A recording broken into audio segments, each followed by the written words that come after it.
Hello everyone, नमस्कार। जेसी take में आप सबका हार्दिक स्वागत है। निफ्टी 50 पर बात करेंगे क्योंकि सोमवार के बाद मंगलवार को निफ्टी 50 की होनी है एक्सपायरी।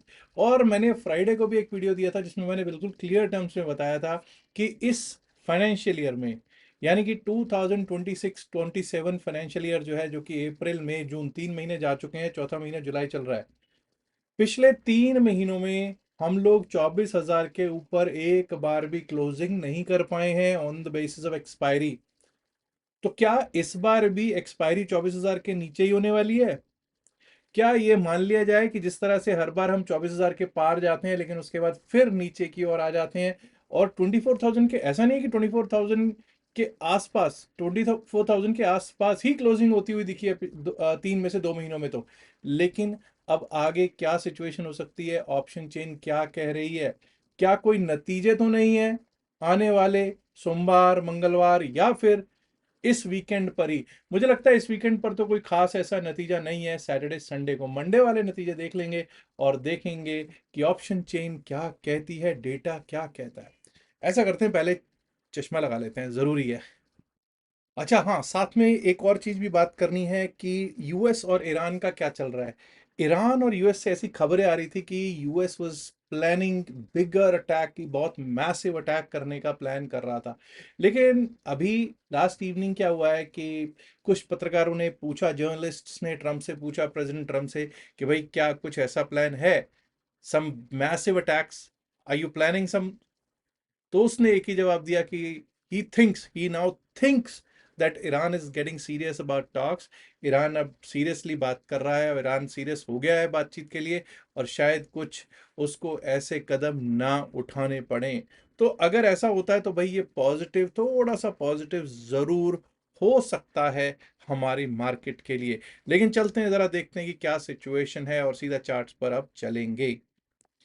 आपके सामने मैंने निफ्टी 50 का चार्ट लगा दिया है साहब, और निफ्टी 50 के चार्ट में आपको देखिए कि मंथली चार्ट लगाया है। कौन सा चार्ट लगाया है? Monthly chart. हालांकि मैंने मंथली चार्ट पे डिस्कशन ऑन फ्राइडे भी किया था। अब क्या सिचुएशन है साहब, हम लोग 9 महीने और 20 महीने दोनों के ही नीचे क्लोजिंग होती हुई दिख रही है। यानी कि 9 मंथ्स एंड 20 मंथ्स का एक्सपोनेंशियल मूविंग एवरेज टूटता हुआ दिख रहा है, टूट चुका है। तो अब अगर मैं बात करूं कि अब हमारे लिए इमीडिएट रेजिस्टेंसेस क्या क्या हैं, तो भाई सबसे पहले तो अब आप हमारे लिए रेजिस्टेंस है 20 मंथ एक्सपोनेंशियल मूविंग एवरेज। और वो 20 मंथ एक्सपोनेंशियल मूविंग एवरेज आपको चार्ट्स पे दिखाई दे रहा होगा, 24,037, 24,037 का है। और उसके ऊपर निकले तो 24,133 पे हमारा 9 मंथ एक्सपोनेंशियल मूविंग एवरेज है, हमारे लिए इंपॉर्टेंट है, और ये बड़े रेजिस्टेंसेस बने हुए हैं। अब जरा हम लोग इसी चीज को अगर हम देखेंगे वीकली एक्सपोनेंशियल मूविंग एवरेज पर, क्या सिचुएशन बनी हुई है। ये लीजिए साहब, वीकली एक्सपोनेंशियल मूविंग एवरेज पर तो हमको पता चल रहा है कि कितनी ज्यादा कमजोरी है। 50 वीक एक्सपोनेंशियल मूविंग एवरेज सबसे ऊपर है, उसके नीचे 20 वीक है, उसके नीचे 9 वीक है, उसके नीचे 100 वीक है। चलो 200 वीक एक्सपोनेंशियल मूविंग अभी टेस्ट नहीं हो रहा है, लेकिन प्रॉब्लम प्रॉब्लम प्रॉब्लम चलती हुई दिखाई दे रही है। और अगर हम हफ्ते दर हफ्ते की ही बात करें तो जून 15 जून के बाद हम लोगों ने जो क्लोजिंग दी है इस फ्राइडे को, 15 जून के बाद सबसे ज्यादा खराब क्लोजिंग दी है। यानी कि अगर मैं बात करूं 1 2 3 4 5, लगभग 6 हफ्ते की सबसे खराब क्लोजिंग हमको फ्राइडे को देखने को प्राप्त हो रही है। डेली चार्ट पे भी अगर हम देखेंगे तो यहां पर भी, अब देखिए, एक एक चीज को एनालाइज करना बड़ा जरूरी रहता है। तो यहां पर तो आपको पता चल रहा है कि 200 डेमा का जो रेजिस्टेंस है, जो कि हमको जुलाई में एक बार को टेस्ट होता हुआ जरूर दिखा, हम उसको पार नहीं कर पा रहे हैं। और अब तो 200 डेमा इस बार तो टेस्ट भी नहीं हुआ, 100 डेमा के ऊपर जरूर गए थे, लेकिन वहीं से हम नीचे की ओर आते हुए दिख रहे हैं। But there is a catch here, there is a catch here, कि हम लोग अभी 3 4 दिन पहले तक बात कर रहे थे कि नहीं, 200 डेमा पार हुआ तो सब अच्छा हो जाएगा। बट पिछले 3 दिन की स्थितियां हैं, जो 3 वर्किंग डेज की स्थितियां हैं, वो चाहे आप कीजिए Friday, Thursday, Wednesday, Tuesday even, कि जो हालात हैं वो ये कह रहे हैं कि सिचुएशन बद से बदतर हो गई है, सभी डेमास के नीचे जा चुका है अब मार्केट। और जब डेली चार्ट पे ऐसा होता है तो यानी कि वीकनेस वीकनेस वीकनेस बढ़ती हुई चली जाती है। कुछ लोग कहेंगे साहब लेकिन फ्राइडे को तो ग्रीन कैंडल बनी है, बहुत लोगों का कहना है। फ्राइडे को ग्रीन कैंडल बनने का केवल एक ही महत्व है, अगर आपको कैंडल खुद से कभी ड्राइंग की हो, कभी बनाई हो, कभी ड्रॉ की हो, तो आपको पता चलेगा कि भाई गैप डाउन ओपनिंग हुई, गैप डाउन ओपनिंग में क्या हुआ कि गैप डाउन से ऊपर जहां पे ओपनिंग हुई उससे ऊपर क्लोजिंग हो गई, सिंपल, बाकी तो कुछ नहीं हुआ। आप पिछले दिन के लो के नीचे ही क्लोज होते हुए दिख रहे हैं। और आप देखिए बृहस्पतिवार की कैंडल, बुधवार की कैंडल, मंगलवार की कैंडल, यानी कि 3 डेज की लगातार अगर आप कैंडल देखोगे तो 3 कंसेक्यूटिव रेड कैंडल्स बनी हुई हैं, यानी कि 3 ब्लैक क्रोज पैटर्न बना हुआ दिखाई पड़ रहा है। अब ऐसा करता हूं, जरा मैं डेमास को विराम देता हूं और जरा देख लेते हैं कि क्या स्थितियां बनी हुई हैं बीबी पर। बीबी यानी बॉलिंजर बैंड, ये लीजिए साहब बॉलिंजर बैंड। बॉलिंजर बैंड तो भाई देख लो क्या हो रहा है। बॉलिंजर बैंड के बाहर हम शुक्रवार को खुले थे और बस बॉलिंजर बैंड को बिल्कुल बैंड पे ही जाके हम क्लोज होते हुए दिखाई दे रहे हैं। क्या कमजोरी दिख रही है? बिल्कुल दिख रही है। क्या सपोर्ट पे दिख रहा है? ऐसा लग रहा है कि एक सपोर्ट है। और अगर इस सपोर्ट से ऊपर जाते हैं तो हमारे लिए अब जो रेजिस्टेंस दिख रहा है वो 24,000 का तो है ही, 24,097, 24,097 का रेजिस्टेंस बॉलिंजर बैंड दिखा रहा है। ऐसा करते हैं कि एक बार को ऑप्शन चेन देख लेते हैं और ऑप्शन चेन के बाद देखेंगे कि क्या लेवल्स रह सकते हैं। 23,767 पर क्लोजिंग, 23,767 पर क्लोजिंग होती हुई दिखाई दी है। और एक्सपायरी में तो आपको पता ही है कि 1-2 दिन पहले यानी कि फ्राइडे को जो हुआ, थर्सडे को जो हुआ, अब मंडे को बिल्कुल इसका उलट भी हो सकता है, बिल्कुल हो सकता है। लेकिन हम लोग लेवल टू लेवल ही क्योंकि बात करते हैं तो पहले तो ये देखते हैं कि 23,800 की क्या सिचुएशन है, 23,700 की क्या सिचुएशन है। 23,700, 23,700 पे बहुत शानदार सपोर्ट खड़ी हुई दिखाई दे रही है। 23,700 पे बहुत अच्छी सपोर्ट है। 23,800 की अगर बात करें 23,800 पर, पुट राइटर्स ने तो अभी भी वहां पे पकड़ है, लेकिन ओआई कुछ ऐसा खास नहीं नजर आ रहा। 23,850, 23,900, 24,000, वहां से तो पुट राइटर्स उड़ गए हैं। वहां से पुट राइटर्स ने अपना बोरिया बिस्तरा बांध कर चले गए हैं। और कॉल राइटर्स की अगर बात की जाए तो आप देख सकते हैं कि 23,900 पर, 23,900 पर भी कॉल राइटर है, 24,000 पर भी कॉल राइटर है। और सबसे बड़ा कॉल राइटर कहां बैठा हुआ है? 24,000 बड़ा कॉल राइटर्स का जोन बना हुआ है। बेसिकली अगर हम बात करें तो पुट राइटिंग बहुत स्ट्रांग है, 23,800 पर भी स्ट्रांग पुट राइटिंग है। लेकिन 23,800 पर जो नया पुट राइटर है वो इतना ज्यादा भारी नहीं है, सिर्फ 2,877, 2,877 नए कॉन्ट्रैक्ट्स लिखे गए हैं। दूसरी तरफ अगर बात करें 23,800 के कॉल राइटर्स की तो मोर देन 59,000, 59,000 से ज्यादा कॉन्ट्रैक्ट्स लिखे गए शुक्रवार वाले ही दिन। तो 23,800 पर भी कॉल राइटर अब पकड़ मकड़ मजबूत करने की कोशिश कर रहा है। लेकिन this will be the make और ब्रेक लेवल। 23,800 के नीचे हम कमजोर रहेंगे, 23,800 के ऊपर हम एक बार फिर से कोशिश अपसाइड की करने की देख पाएंगे।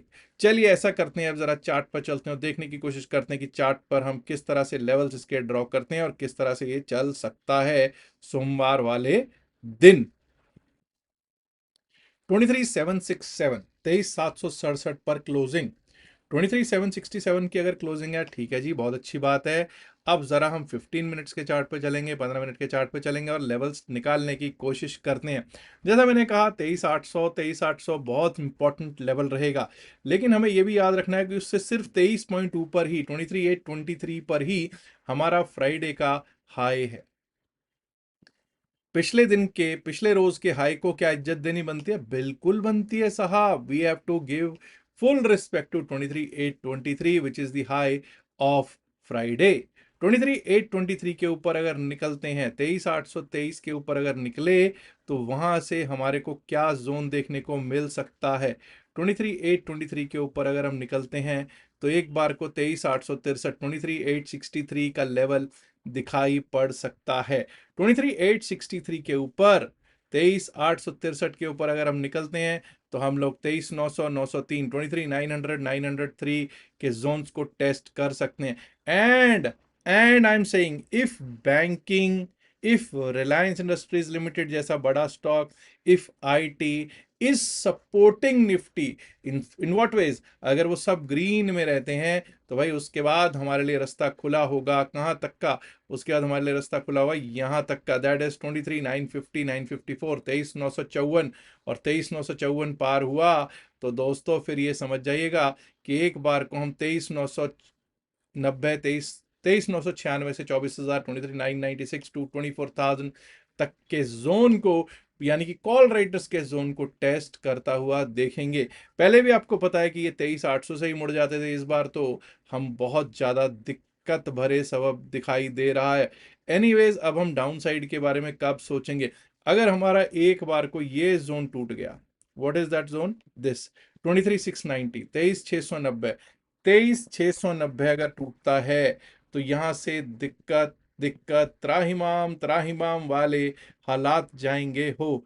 23,690 के नीचे एक बार को हम लोग यहां पर सपोर्ट लेता हुआ देख पाएंगे 23,656, 23,656, और अगर वो भी टूट गया, 23,656 टूट गया, तो पिछले दिन का लो 23,606, 23,606 विच is the low of Friday, low of Friday एक बार को हमको देखने को प्राप्त हो सकता है। And the problem will start if 23,606 के भी हम नीचे जाने लगे। अब सोचिए 23,606 के नीचे अगर जाने लग जाए ना तो कितनी बड़ी भयंकर दिक्कत हो जाएगी। सबसे पहला जो लेवल उसके बाद आता है वो आता है 23, ये माफ कीजिएगा, 23,548, 23,548, और 23,548 भी अगर टूटा तो उस स्थिति में हमको 23,500 के आसपास के एक बार को लेवल्स, 23,500, 23,499 के लेवल्स दिखाई दे सकते हैं on Nifty 50 my dear friends. अब दोस्तों अगर हम देखते हैं heat map, this is the heat map of Friday, heat map of Friday देखते हैं तो HCL Tech, Cipla, Wipro, ITC, HDFC Life और रिलायंस जैसे स्टॉक्स ठीक ठाक चल रहे थे। रिलायंस भी देखिए आधा पौना % तेज चल रहा था, यानी कि ये सबसे बड़ा गेनर ही दिखाई दे रहा था। एक्सिस भी ठीक ठाक, टीसीएस, कोटेक भी ठीक ठाक था। लेकिन प्रॉब्लम कहाँ है? प्रॉब्लम है टाटा कंज्यूमर्स में। प्रॉब्लम कहाँ है? प्रॉब्लम है एचडीएफसी बैंक में। प्रॉब्लम है बजाज फाइनेंस, एम, इन सब में मेजर प्रॉब्लम्स बनी हुई हैं। Infosys is another problem that we might be facing on Monday. तो अब देखते हैं कि क्या होता है मंडे को।